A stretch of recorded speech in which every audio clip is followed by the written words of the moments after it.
Hello, belle communauté de créateurs conscients. J'espère que vous allez bien. Je vais attendre quelques secondes de voir si j'ai des amis en direct aujourd'hui.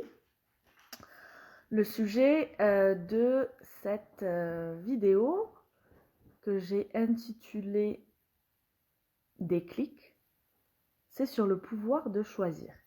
Et hier, je vous ai fait un post, je ne sais pas si vous avez eu le temps de le voir, pour vous proposer un petit peu de me déposer vos questions et je vais y répondre en direct. Donc ça va être un lien aujourd'hui avec le pouvoir de choisir. Je sais que j'avais déjà 2 questions de Mélanie et Christian, mais avant de répondre aux questions, je vais faire une petite introduction sur ce qui est pour moi le pouvoir de choisir. Je vous dirais qu'il y a un livre que j'ai lu il y a plusieurs années, que je n'ai plus, parce que quand il a fallu déménager, on a fait beaucoup de tri, mais je suis une grande lectrice. Je ne sais pas si pour vous c'est pareil. Coucou Valérie. Mais j'avais lu le livre de Annie Marquet qui s'intitule Le pouvoir de choisir. Et ça avait été plein de révélations pour moi sur finalement un petit peu comment j'avais pris les événements de ma vie, comment j'avais vécu ma vie jusqu'à maintenant. Alors ça n'a pas été nécessairement hyper transformateur parce que c'est des choses que j'avais déjà conscientisées, mais par contre ça m'a permis de mettre des mots et de vraiment avoir de la clarté. Le pouvoir de choisir, c'est vraiment quelque chose de très important. Puis, il faut être conscient, en tant que créateur conscient que nous sommes ici dans ce groupe, que nous avons le pouvoir de choisir vraiment sur tous les axes de notre vie. Et il y a vraiment une particularité que j'aimerais introduire avec vous. Il y a vraiment 7 façons d'exercer. Il y en a d'autres, mais je trouve que ces 7-là sont vraiment essentielles. Et quand on en prend conscience, ça permet vraiment d'exercer son pouvoir de choisir. Donc, je vais vous les partager aujourd'hui, ces 7 façons d'exercer son pouvoir de choisir. Parce que lorsque l'on exerce ce pouvoir, finalement, on prend la responsabilité d'attirer à nous des choses, donc d'être les manifesteurs de notre vie et aussi d'être les créateurs de nos vies. C'est pour ça que, je ne sais pas si vous avez vu, mais j'ai fait un post là tout à l'heure pour les créateurs conscients. Parce que finalement, nous pouvons tous et toutes devenir les créateurs conscients de nos vies. Alors, je ne sais pas si vous m'entendez bien, puis je ne sais pas si je suis capable de voir vos messages. Vous pouvez me faire un petit coucou quand vous arrivez, comme ça je serai rassurée de savoir que ça fonctionne bien pour vous. Et en même temps, je vais reprendre mes notes, parce que j'avais fait des notes un petit peu par rapport à ce sujet-là aujourd'hui. Et si vous avez des questions en lien avec ça, ben, n'hésitez pas aussi à les déposer en commentaire. Donc, lorsqu'on prend conscience qu'on a ce pouvoir de choisir, eh bien, ça fait comme vraiment un déclic. En tout cas, ça a fait un déclic pour moi. Et ça permet de changer son état d'esprit, de sortir en fait de son état de carcan, de victime. Et vous m'entendrez souvent parler de victimite, de vaincre en fait la victimite. Donc, parce que on a tendance à se penser victime ou à croire que nous sommes des victimes. Et lorsque l'on devient conscient que nous avons toujours été créateurs de notre voyage, de notre incarnation, ça change vraiment le paradigme, et on sort vraiment de ce jeu de victime. Vous savez, c'est le triangle de Karpman où on a la victime, le bourreau, le sauveur. Et en fait, c'est un triangle. Coucou Laure, c'est un triangle dans lequel, coucou Nicole, vous pouvez me faire un coucou puis me dire si vous m'entendez bien. J'espère que je vais voir vos messages. Je suis sur la page, je fais le live directement en live depuis la page Facebook, donc j'espère que ça va fonctionner. Sinon, si vous me laissez des questions et que je les vois après, ben, j'irai répondre à un message, mais le but c'est de vraiment répondre en live et d'interagir avec vous. Coucou Zora, donc je vois que vous êtes nombreux aujourd'hui, hein. Je suis vraiment contente de vous retrouver. Donc, Il y a une phrase de Raymond Ruyère, coucou Laure, merci beaucoup pour la confirmation, qui dit que la physique quantique nous a amené à prendre au sérieux la conception selon laquelle l'observateur est aussi essentiel à la création de l'univers que celui l'est à la création de l'observateur. Qu'est-ce que ça veut dire? Ça veut dire que tout est interrelié, que votre vie tout entière est un univers à elle seule, que il y a deux choses bien distinctes en fait dans notre vie, c'est qu'il y a la réalité et notre perception de la réalité. Et en fonction de ces deux choses, eh bien, ça nous permet vraiment de prendre conscience que nous avons le pouvoir de choisir et que nous sommes donc les créateurs de notre vie. C'est pour ça que vous êtes sur ce groupe, c'est parce que depuis son ouverture, depuis la création de ce groupe, coucou Zora, je vous partage ces inspirations, ces outils, ces déclics, ces encodages qui permettent de vraiment prendre conscience que nous sommes créateurs de notre vie.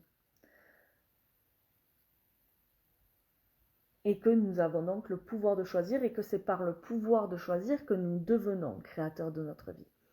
Parce qu'avant de prendre conscience que nous avons ce pouvoir, nous sommes sujets à un conditionnement qui soit environnemental, familial, sociétal, physique, qui nous fait penser que nous sommes maintenus dans une case, dans une boîte, et qu'on n'a pas vraiment le pouvoir sur notre vie. Est-ce que ça fait du sens pour vous jusqu'à maintenant? Je vais attendre de voir si j'ai des commentaires qui vont dans l'inverse, si vous avez des questions. C'est vraiment important pour moi que vous saisissiez. Donc, ce que je vous dis, c'est que en fonction finalement de notre filtre du mental et un contexte qui va nous permettre de créer des pensées, d'avoir des pensées, eh bien, on va avoir un certain mode de pensée, on va avoir une certaine énergie de manifestation qui est conditionnée par tout ça. Donc en tant qu'être humain, on fonctionne par l'intermédiaire d'une personnalité qu'on s'est créée en fonction de notre environnement, de notre éducation, etc. Et on a besoin d'un instrument pour manifester cette personnalité, c'est notre mental. Donc il y a la réalité, donc ce qui est, les événements, les personnes, les situations, etc. Il y a le filtre du mental, et ensuite il y a notre perception de la réalité. Donc finalement, l'essentiel, je reviens toujours à la même chose, c'est de reprogrammer lorsque notre réalité ne nous plaît plus et qu'on pense qu'on n'a plus de pouvoir sur notre vie. La chose essentielle à faire, c'est de reprogrammer notre façon de penser, notre mental. Parce que notre mental, je vous le dis, je vous le répète, est conditionné. Vous avez 95% de vos pensées, de vos automatismes et même au-delà de vos pensées, au niveau de la libération des hormones, au niveau de comment vous allez vivre des émotions, les ressentir dans votre corps et vous les approprier. Il y a 95% de ces chemins, de ces programmations qui sont faites et qui nous maintiennent dans une certaine réalité. Et finalement, on n'a que 5% pour pouvoir changer. Mais c'est tout à fait possible. Déjà, quand on en prend conscience, ça permet d'enclencher le processus de changement. Donc,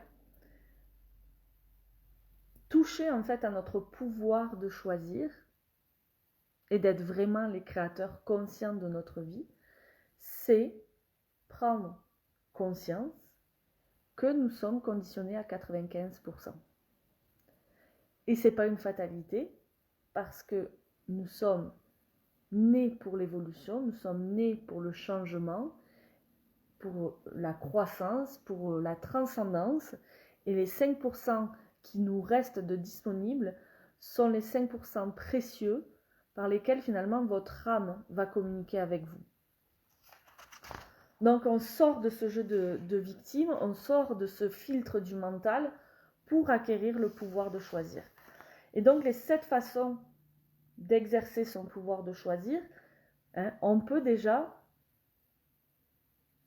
prendre conscience qu'on a le pouvoir de choisir nos comportements. Donc on peut se laisser emballer à un moment donné par une montée d'adrénaline, une montée d'émotions qui fait que on est un peu démuni face à une situation, mais déjà de prendre conscience que on n'est pas obligé de s'identifier à l'émotion, que finalement notre identité que nous avons jusqu'à maintenant n'est pas obligée de continuer à s'alimenter via cette émotion. Donc déjà, on peut choisir nos comportements et au-delà de l'émotion, on peut choisir nos comportements à chaque jour, à chaque instant de notre vie, à chaque minute de notre vie. On peut choisir consciemment les comportements qu'on va adopter dans la journée. Et l'essentiel, c'est d'y revenir, souvent de se souvenir. C'est pour ça que dans les méditations guidées, souvent, je vous accompagne à connecter à votre soi, à votre moi futur, à la personne que vous voulez être, que vous voulez incarner, pour que vraiment vous puissiez visualiser quelle personne vous allez être et quel comportement cette personne va adopter. Et en fonction de ça, vous allez pouvoir choisir vos comportements.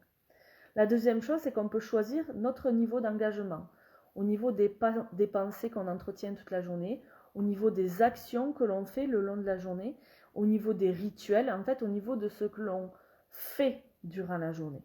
La troisième, c'est choisir son entourage et son environnement. Ça peut être des fois plus difficile parce qu'on pense qu'on est lié à la vie et à la mort avec des personnes qui pourtant, vous avez sûrement dû entendre parler de ce genre de personnes qui sont des personnes toxiques, qui en fait nous vampirisent. Et le fait de choisir son entourage, de choisir son environnement, ça ne veut pas dire qu'il faut se couper de tout et de tout le monde. De faire comme moi, de partir vivre à 5000 km, puis de tirer un trait sur les personnes, bien que j'ai jamais tiré de trait sur les personnes que j'ai laissées en France ou au Québec, mais on peut faire des choix conscients pour soi et finalement de se créer un environnement confortable, sécuritaire, propice à l'expansion. L'autre façon d'exercer son pouvoir de choisir, c'est d'avoir des objectifs et une vision claire de ce que l'on désire pour nous, de ce que l'on désire créer consciemment. C'est pour ça que j'ai créé la masterclass Manifeste ta magie, crée ton année, qui a lieu vendredi. Vous pouvez encore vous y inscrire, c'est seulement au prix de 33 €, donc c'est une masterclass qui va durer au moins 1h30, 2 heures, où on va vraiment poser le socle, la base, pour que vous puissiez vraiment déterminer vos objectifs, visualiser, avoir vraiment une vision claire et poser les fondations pour votre année et pour sûrement les années à venir aussi. La cinquième chose, c'est d'exercer son pouvoir, c'est que on a le pouvoir de prendre des risques et de ne pas se définir par les échecs.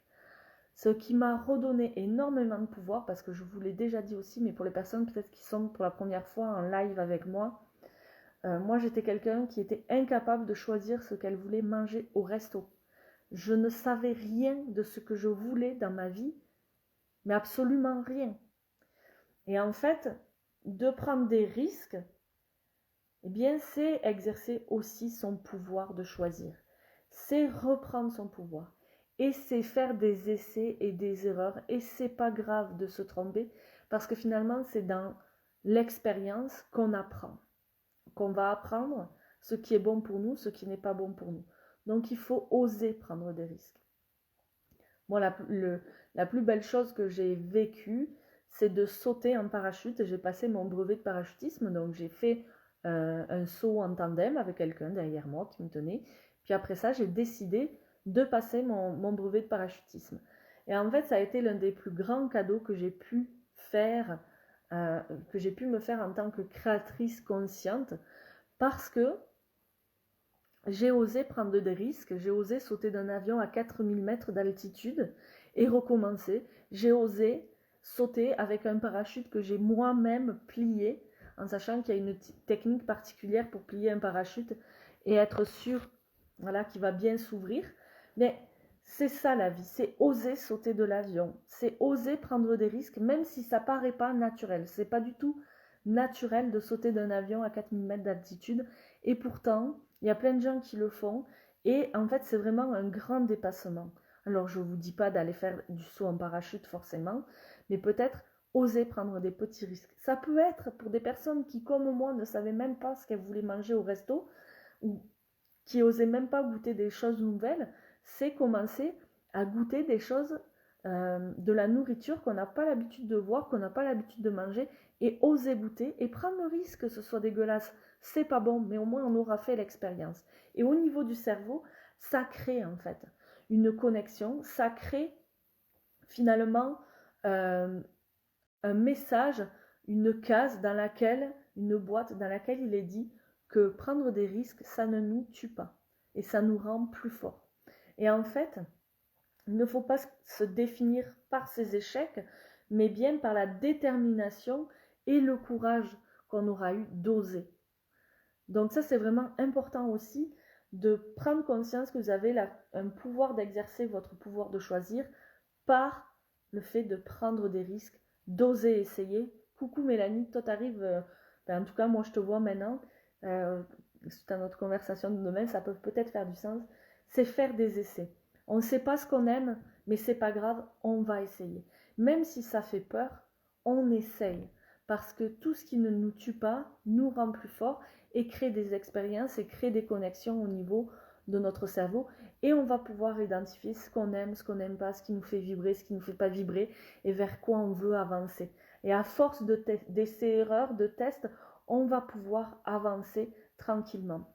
Et finalement, on vit dans une société où on ne voit que la réussite des gens. Vous avez sûrement déjà vu cette image avec le dessus de l'iceberg et puis tout ce qui se cache en dessous. On voit que le dessus de l'iceberg.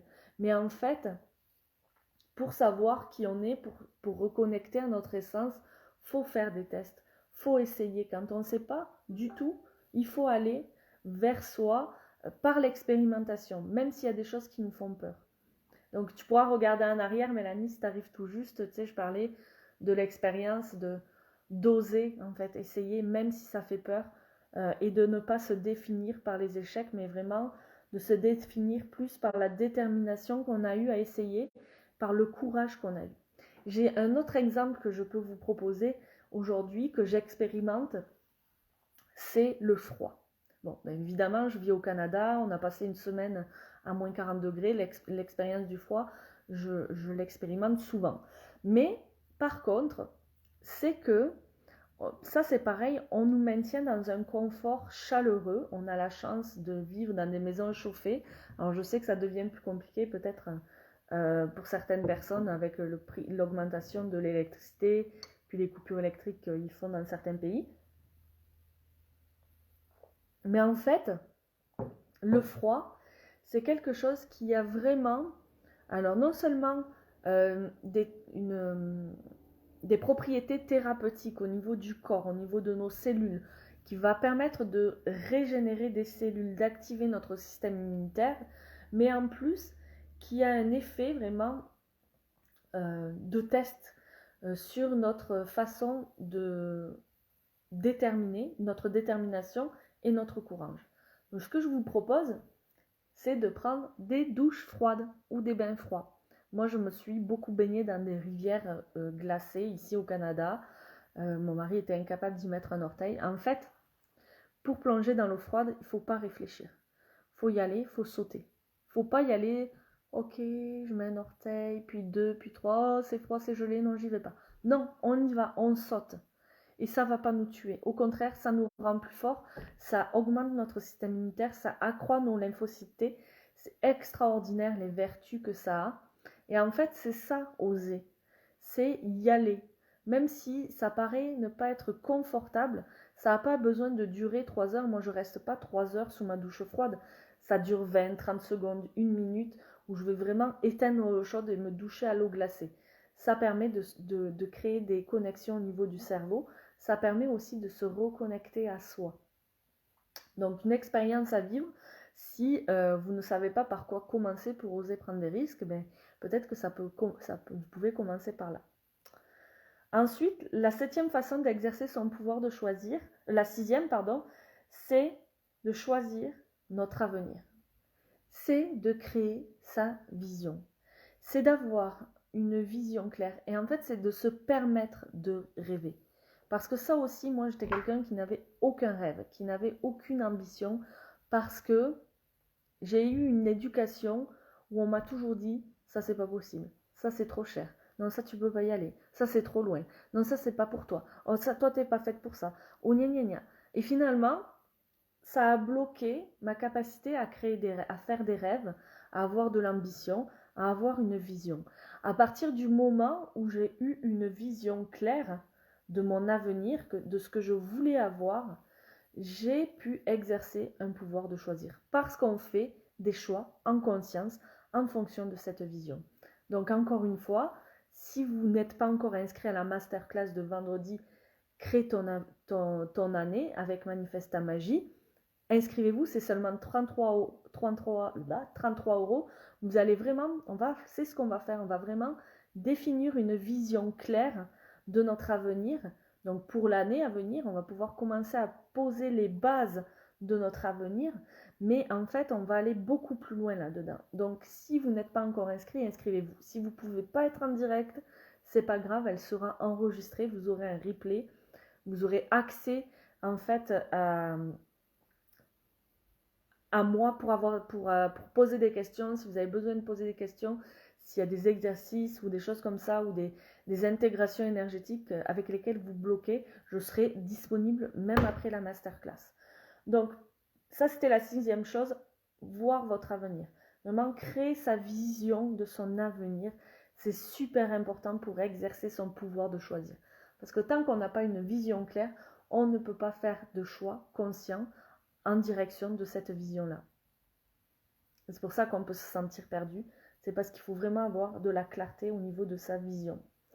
Et la septième chose qui nous permet d'exercer son pouvoir de choisir, eh bien, c'est choisir notre attitude. À chaque instant. Oui, on peut se laisser... C'est un peu comme les comportements, mais en fait, les comportements, c'est dans l'instant. C'est dans l'action. L'attitude, c'est ce que je dégage. C'est ce que j'incarne. C'est ce que je suis à chaque instant de ma vie. Quoi qu'il arrive. Et ça permet aussi vraiment d'exercer son pouvoir de choisir. Donc, est-ce que pour ces 7 points, ça fait du sens pour vous? Est-ce que vous voulez que je les réénumère? Est-ce qu'il y a des questions par rapport à ça? Puis maintenant, je vais répondre aux questions de Mélanie et Christian qui avaient laissé des questions. Puis s'il y en a d'autres qui viennent, n'hésitez pas. Mais jusque-là, est-ce qu'au niveau des 7 façons d'exercer son pouvoir de choisir, c'est clair pour vous? On a parlé du pouvoir de choisir vos comportements. On a parlé du pouvoir de choisir notre niveau d'engagement. Donc, les pensées, les actions, les rituels au quotidien dans lesquels je m'engage pour faire des choix conscients. Pour choisir, le troisième, c'est choisir son environnement, son entourage. Merci, c'est très intéressant tout ce que tu dis. Ah ben merci Zora, ça me fait plaisir que ça résonne avec toi. Donc c'est choisir son entourage, son environnement. Donc c'est vraiment faire du ménage. C'est aussi choisir vos objectifs, votre vision claire. Donc les objectifs, c'est différent de la vision, d'accord? Ça aussi, je viendrai dans la masterclass l'approfondir. Mais les objectifs, c'est des objectifs de vie, par exemple. Qu'est-ce que je dois mettre en place pour atteindre cette vision, ok? Ensuite, c'est choisir de prendre des risques, de ne pas se définir par ses échecs. Ensuite, c'est choisir notre avenir. C'est créer sa vision. Et ensuite, c'est choisir son attitude.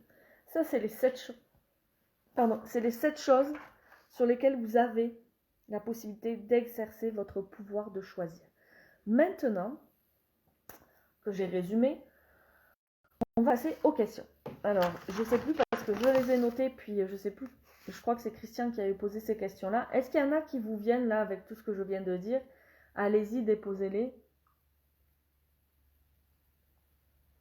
Même si vous êtes en replay. Je m'excuse, je suis obligée de boire, j'ai un peu la gorge sèche. Donc, même si vous êtes en replay, vous pourrez les déposer, puis j'irai vous lire après. Donc, la question de Christian, c'était comment être sûr que le choix est le bon? Comment savoir s'il vient du cœur? Ou s'il est influencé par l'environnement ou nos pensées limitantes? Alors, ce que j'ai envie de répondre à Christian, et à vous si ça fait du sens pour vous aussi, c'est que nous avons un outil magnifique qui est notre corps. Parce que je vous dis beaucoup dans ce groupe que notre corps nous empêche d'évoluer, etc. Parce qu'il y a des mécanismes chimiques, neurologiques, hormonaux qui se font dans le corps qui nous maintiennent dans un passé connu, un futur prévisible. Mais c'est aussi un outil extraordinaire. Ceux qui ont le journal d'une étoile, je l'explique très bien dans le journal de création que d'ailleurs vous pouvez acheter sur Amazon si vous êtes intéressé à l'avoir. C'est que le corps, c'est finalement notre véhicule d'incarnation. Et on a quelque chose qui est extraordinaire via ce véhicule d'incarnation, c'est qu'on vit des émotions en fonction des événements extérieurs qui viennent nous toucher. On a des émotions, on a des ressentis. Et en fait, pour être sûr que le choix est le bon, en fait, j'ai envie de vous dire que déjà, il n'y a aucun mauvais choix. Que finalement, vous le savez, on l'a déjà entendu cette phrase, que c'est dans le voyage, ce qui est important, ce n'est pas vraiment en fait la destination, mais c'est la façon dont on vit le voyage. C'est les paysages qu'on va voir, c'est les expériences qu'on va vivre, c'est les rencontres qu'on va faire. Donc je dirais qu'il n'y a pas vraiment de mauvais choix. Il y a des choix à faire et ces choix-là, moi ce que j'ai appris à faire en fait, c'est à les faire à partir du cœur et à partir finalement de l'inspiration. Quand je prends une décision, moi je suis pas quelqu'un de finalement, je réfléchis pas beaucoup. Je réfléchis beaucoup, mais quand j'ai quelque chose qui m'anime, je le sens en moi. C'est ça, il faut que je l'essaye. Et tant pis si je me plante, parce que des fois, moi je suis un taureau, je fonce dans le mur, puis après je réfléchis. Mais en fait, souvent, les bons choix, les bonnes décisions, c'est toujours des bonnes décisions quand on les fait dans l'élan du cœur, quand ça nous est inspiré. Donc, quand ça nous est inspiré, quand c'est dans l'élan du cœur, quand on n'a pas réfléchi, c'est souvent un très bon choix. Même s'il nous amène à vivre des expériences qui sont plus difficiles ou qui sont plus douloureuses, c'est un bon choix. Pourquoi? Parce que c'est ça qu'on avait à vivre à ce moment-là. Donc, se dire qu'il n'y a pas de mauvais choix, que la première inspiration est toujours la bonne et que tout est toujours parfait, moi je pense que c'est une des clés pour exercer son pouvoir de choisir. La seconde question, c'est comment se détacher du résultat et être prêt à en assumer toutes les conséquences. Donc ça, je pense que c'est Mélanie qui avait posé cette question. Comment se détacher du résultat et être prêt à en assumer toutes les conséquences? Ça revient à ce que je disais tout à l'heure, c'est que on ne doit pas se définir par les échecs ou les réussites. On doit se définir par le courage qu'on a eu à entreprendre, à faire ce choix, à prendre cette décision, quel que soit le résultat final. Parce que c'est toujours ça en fait l'important. L'important, ce n'est pas la destination, c'est de la façon c'est la façon dont on voyage, dont on vit le voyage qui est important dans ce processus de transformation. Donc, comment se convaincre que c'est le bon choix? on n'a pas à se convaincre. Parce que quand on se convainc, c'est qu'on est dans le mental. Et si on est dans le mental, on n'est plus dans le cœur, on n'est plus dans l'inspiration. Est-ce que ça fait du sens pour toi, Mélanie? Puisque tu es en direct, n'hésite pas à... Zora, j'ai vu ta question, je vais y répondre après. Si on a besoin de se convaincre, c'est qu'on est dans le mental. Et je ne dis pas qu'il ne faut pas réfléchir sur des actions bien précises, etc. Mais on peut, par exemple, faire des choix. Mettons, on a un objectif. Allez, je dis n'importe quoi. J'ai l'objectif de perdre 10 kilos. Ok? Ça, c'est mon objectif. Pour en arriver là, je dois faire des choix. Et en fait, il y a des choix que je vais faire intuitivement. Par exemple, je sais pas moi, c'est avoir envie de prendre des marches parce que j'aime ça, marcher en nature. Donc ces choix-là, je vais les faire intuitivement. Il y a des choix que je vais faire plus consciemment, sur lesquels je vais réfléchir un peu plus, où je vais devoir me convaincre que c'est pas bon pour moi. Par exemple, de manger des truffes au chocolat. Parce que j'adore ça. Puis quand je mange des truffes au chocolat, il y a des libérations chimiques et hormonales et électromagnétiques qui se créent dans mon cerveau, qui créent une satisfaction immédiate. Et donc ça, il va falloir vraiment que j'aille convaincre mon cerveau que ça, c'est une bonne décision pour moi. D'accord? Ou que c'est pas une bonne décision de manger une truffe au chocolat, alors que j'ai enclenché un processus de cétose. La cétose, c'est à partir du moment où on n'a plus du tout de sucre dans notre organisme.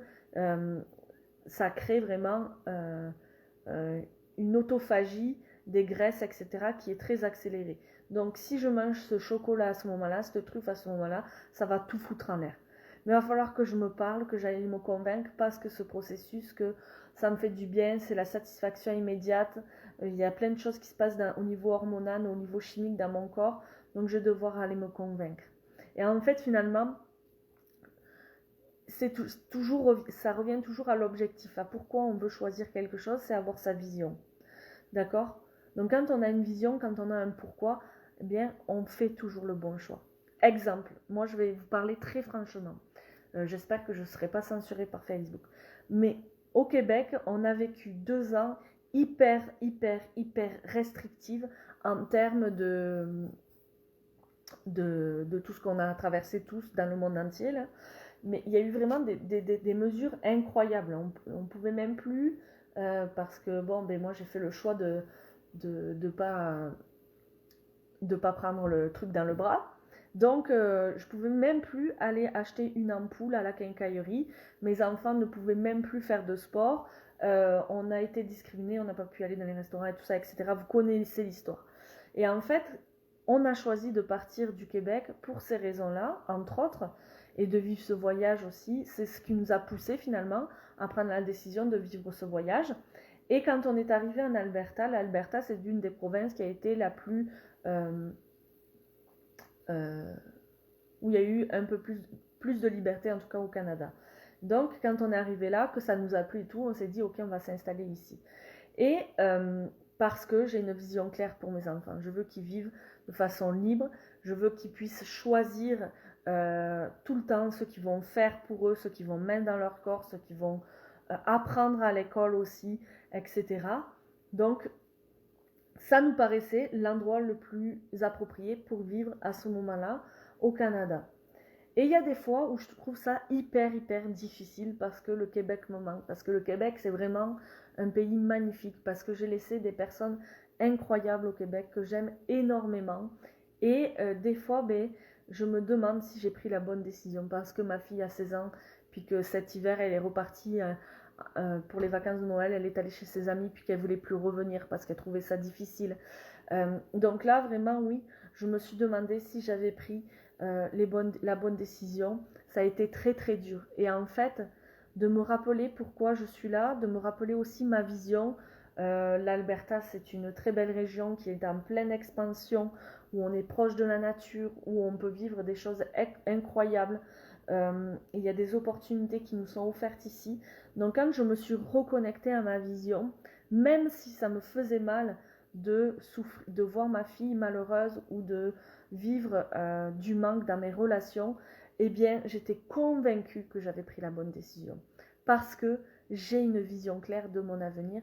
Je sais ce que je veux pour moi et je sais ce que je veux pour mes enfants. Donc, peut-être que c'est gros pour vous, là, à ce moment-là, cet exemple-là, mais moi, c'est ce qui me fait du sens aujourd'hui quand je vous partage mon expérience dans le fait d'être assuré qu'on prend la bonne décision. C'est peut-être pas la bonne décision, mais avec ce que je sais, avec les éléments que je sais, avec ma vision du futur, avec ce que je veux pour moi, pour ma famille, c'est la bonne décision. Est-ce que ça fait du sens? Donc, comment se convaincre de faire les bons choix? On va aller se convaincre quand on sait qu'on a une pensée limitante par rapport à cette décision. C'est ça aussi qu'on fait dans mes programmes, dans mes accompagnements, ce qu'on va faire dans Reconnect et Ose, qu'on va faire aussi un petit peu dans la masterclass de vendredi, c'est d'aller vraiment identifier ces croyances limitantes ou ces programmes automatiques. Oh, coucou Fabienne, je suis contente de voir que tu es là, je t'avais pas vu. Donc c'est de voir que il y a des processus automatiques au niveau de notre corps, au niveau de notre cerveau, au niveau de nos hormones, au niveau de nos émotions, au niveau de nos pensées limitantes. Vous savez, les pensées racines, on va chercher profondément. Donc de voir où ça se situe dans notre vie par rapport à notre objectif, par rapport à notre vision, par rapport à ce qu'on veut choisir pour nous, pour nos familles, pour ce qu'on aime, pour notre vie en général. Et en fait, après ça, ça devient hyper clair. En tout cas, pour moi, là, c'est hyper clair. J'espère que pour vous aussi. Si c'est pas clair, allez-y en commentaire, on est là pour ça. L'autre question, c'est comment assumer d'avoir ce pouvoir.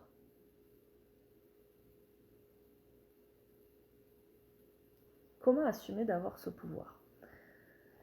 Je suis curieuse de savoir qu'est-ce que ça éveille en vous, comment assumer d'avoir ce pouvoir.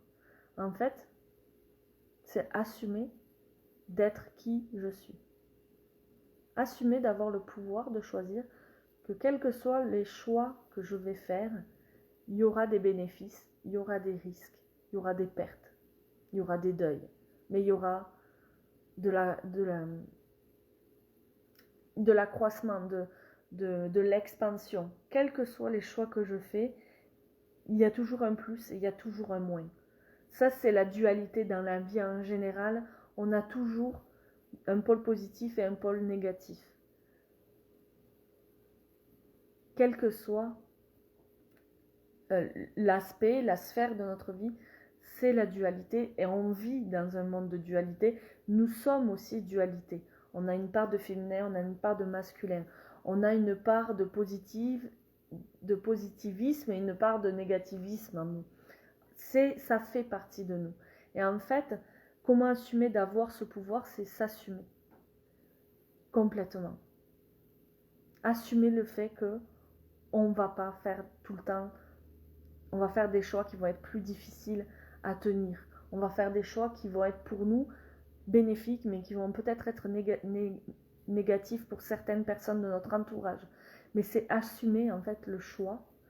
Assumer d'avoir ce pouvoir, c'est assumer d'être qui je suis.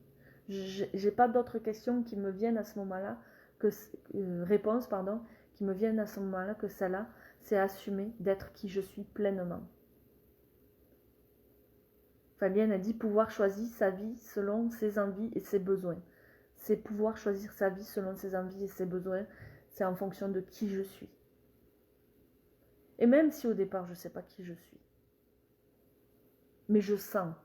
On a cet outil extraordinaire qui est notre corps, qui sont nos ressentis, qui sont nos émotions, notre âme qui est incarnée là-dedans. On a tout ce medley qui fait qu'on est capable de faire des choix qui sont toujours bons pour nous finalement, quel que soit le chemin.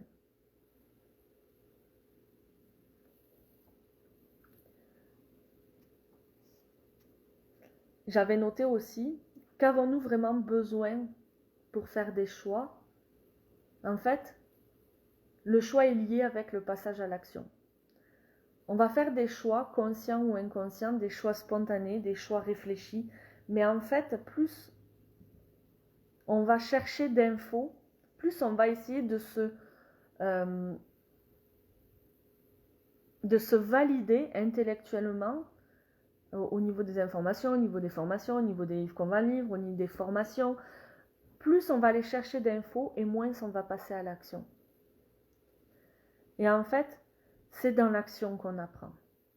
Et finalement, si on était tout entier, qu'on était aligné, qu'on était pranique, qu'on n'avait plus besoin de manger, que nos relations étaient parfaites, qu'on vivait dans le monde des bisounours finalement, est-ce que notre incarnation aurait autant de sens qu'elle en a aujourd'hui?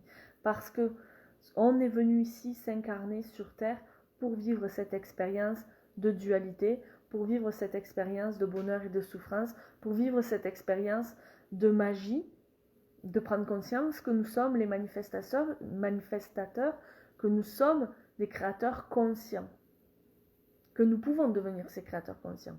Donc, quel que soit en fait le choix que nous faisons, c'est toujours un choix qui est juste pour nous, pour le cheminement de notre âme. Parce que je pense que, ça c'est ma vision, nous avons oublié pourquoi nous nous sommes incarnés, mais que notre âme, notre destinée, elle est claire. Et que quoi qu'il arrive, on chemine vers ça. Et l'aboutissement, il se fera peut-être qu'après la mort, j'en sais rien. Je ne sais pas du tout en fait. Mais ça c'est ma vision de la chose. C'est que l'expérience que l'on doit vivre en tant que créateur conscient, c'est le chemin. C'est les expériences qu'on va vivre, c'est les choix qu'on va vivre, c'est les deuils qu'on va faire. C'est tout ça. C'est les joies, c'est les peines. Je pense que vraiment, on est à un point, je pense que vraiment, depuis les expériences qu'on vient de vivre ces dernières années, on est à ce point où on est vraiment dans le fait de toucher à notre pouvoir de choisir, à notre pouvoir de devenir un créateur conscient. Donc, si on ne passe pas à l'action à un moment donné, ou si on se met trop, coucou Gaëlle, si on se met trop de pression sur le résultat, ça va créer de l'anxiété, ça va créer des confrontements, ça va créer des évitements, ça va créer de la peur, cette peur de ne pas être assez. Mais en fait, c'est parce qu'on se regarde, on se compare par rapport aux résultats, mais il faut qu'on se regarde plutôt par le fait qu'on ait eu le courage de faire, de prendre une décision, de choisir quelque chose. Et c'est de se regarder avec amour et compassion, de s'observer, d'être l'observateur. C'est ça le lien que je voulais faire avec la phrase que je vous ai dite au début, c'est de prendre conscience que nous sommes une conscience et que on peut observer un petit peu l'identité, la personnalité qu'on a créée, qui s'est créée à travers nous, c'est de l'observer. Et quand on est observateur, on n'est pas juge, on est juste observateur de ce qu'on a, de ce qui a été fait, de ce qui est en train de se faire. Donc, de se mettre vraiment dans cette position de l'aigle, de prendre de la hauteur. C'est pour ça que je recommande souvent de s'écrire une lettre d'admiration. C'est ce que je recommande dans le journal d'une étoile. C'est de vraiment aller observer de façon tout à fait neutre la personnalité, l'identité que on incarne à ce moment-là, en étant détaché en fait. Est-ce que vous comprenez ce que je veux dire?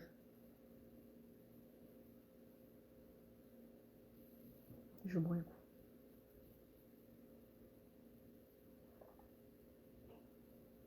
Donc, pour conclure, je dirais que le pouvoir de choisir,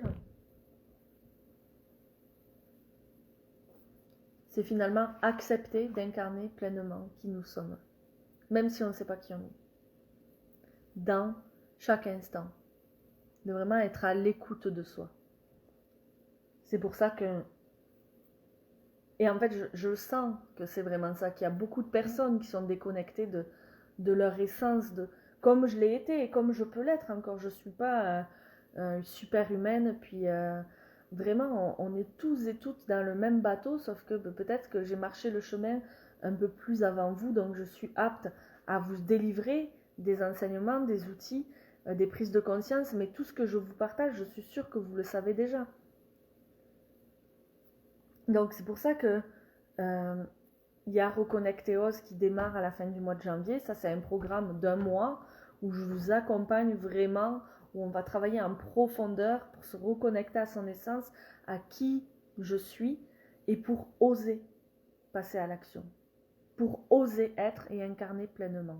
Parce qu'aujourd'hui, on a besoin de personnes qui sont des créateurs et des créatrices conscients et conscientes. Merci Fabienne d'avoir été là, je t'embrasse, je te fais de grosses bises. Donc ça, c'est vraiment la clé, c'est ça, c'est de se reconnecter et d'oser être, par le pouvoir de choisir. Donc une dernière fois, je lance l'appel pour ceux pour qui ça résonne. Il y a la masterclass vendredi qui va être vraiment, à mon sens, très intéressante, puis très libératrice aussi. Et il y a le programme Reconnecteos qui sort fin janvier. Si vous avez des questions à ces sujets-là, venez me voir en privé, ça me fera plaisir d'y répondre. Je crois que Zora, tu avais une question, puis j'ai oublié de te... Je vais essayer de la retrouver.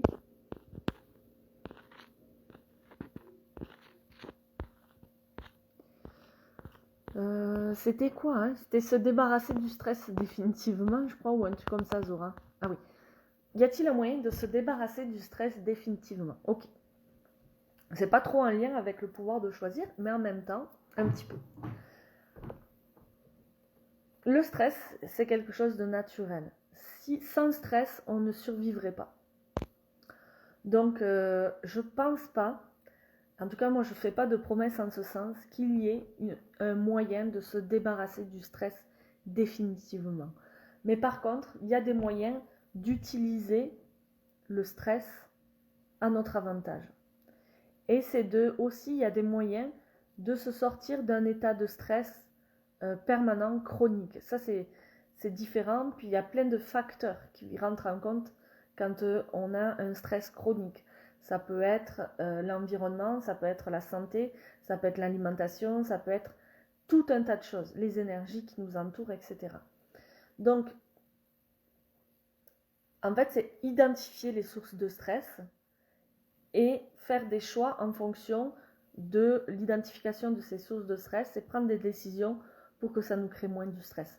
Mais ça, c'est pas le sujet d'aujourd'hui. Par contre, ça peut être un sujet pour une prochaine vidéo. Je trouve ça super intéressant.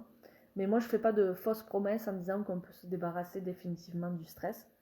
Je pense que le stress peut être bon, dépendamment de comment on vit avec et de quelle ampleur il a pris dans notre vie. Donc j'ai terminé pour aujourd'hui. Vraiment, ça m'a fait super plaisir de connecter avec vous en live. Pour les personnes qui seront en replay, n'hésitez pas donc à laisser vos questions. Je vous fais de grosses bises. Je vous dis à très très bientôt. Belle fin de journée.